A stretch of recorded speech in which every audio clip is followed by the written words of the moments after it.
नमस्कार, मी शरयू कदम आपल्यापुढे इंग्रजीच्या उच्चाराबाबत काही नियम घेऊन आलेले आहे.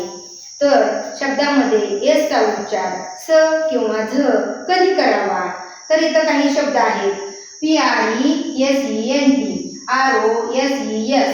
इथं दोन ईच्या मध्ये एस आलेला आहे आणि या शब्दामध्ये ओ आणि ई या दोन स्वराच्या मध्ये एस आलेला आहे. म्हणजेच जेव्हा दोन स्वराच्या मध्ये एस येते तेव्हा एस चा उच्चार झ असा करावा.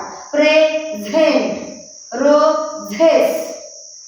परंतु एस चा उच्चार ज असा कधीही होत नाही, तो झ सारखा होतो.